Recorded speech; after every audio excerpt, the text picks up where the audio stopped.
In today's episode, I talk about how to over-deliver value when promoting a physical product.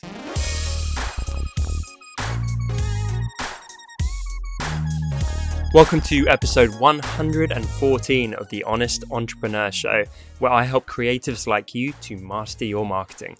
My name's Tom Ross, and let's get into the show. What's up, guys? I've got a small confession to start off today's episode. I am really enjoying my other podcast, The Honest Designer Show, at the minute, and this one. I definitely do love this one. But I feel like we're hitting a new stride with it, a new dynamic. We're getting sillier, for one thing, and I just walk away from it having enjoyed the process so much. Like, we genuinely just have a laugh.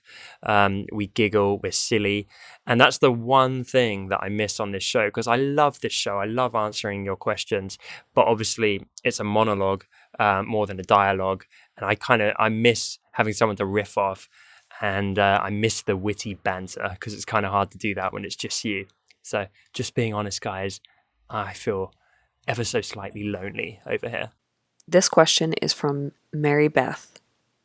How do I over-deliver value when I'm promoting a physical object? I do ceramics, and I'm struggling with figuring out ways to add value. What am I missing? Hey, Mary Beth. I'm liking the questions this week. They're they're putting me on the spot. They're not the old run-of-the-mill easy questions to answer, especially as I haven't, hands up, being honest here, I haven't actually done physical products much myself, but I'm going to try my best here. So I think there are tons of ways. I think you can bring value through your content. You can make your products interesting, funny, engaging, cool, like all of this kind of stuff, right?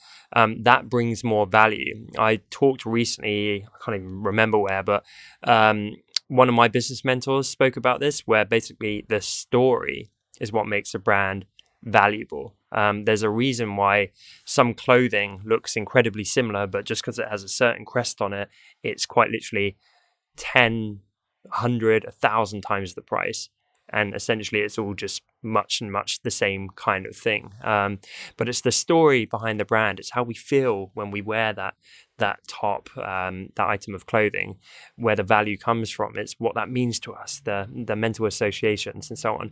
So appreciate that might be harder with pottery, but equally it might not, because we have all kinds of furniture around my home where, we bought it because it means something to us.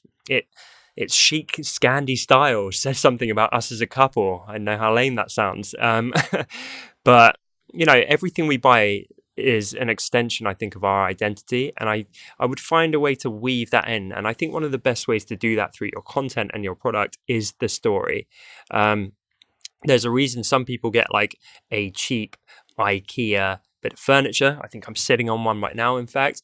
It's functional, it looks fairly nice. It's cheap, it's affordable. Like, it was fairly painful to put together, but that's all part and parcel of it.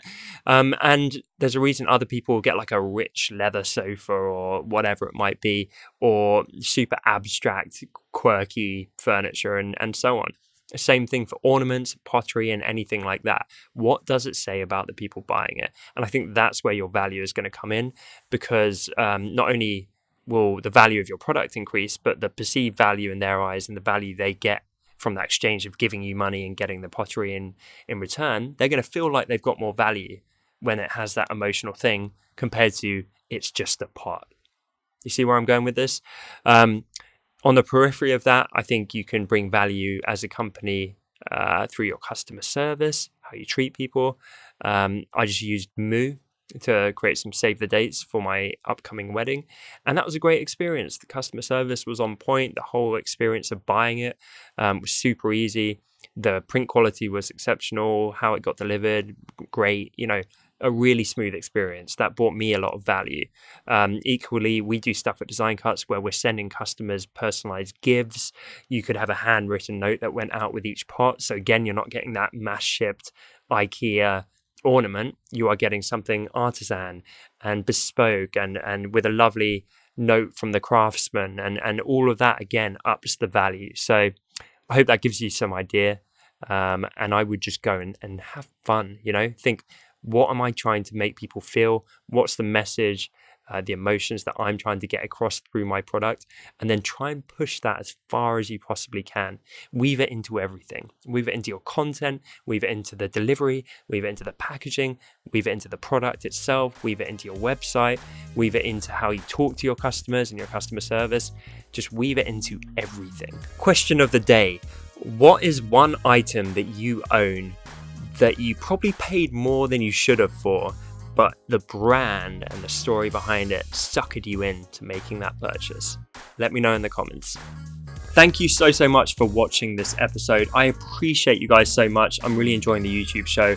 If you are too, then be sure to hit the subscribe icon and tick the little bell to get notifications when I post new content on this platform.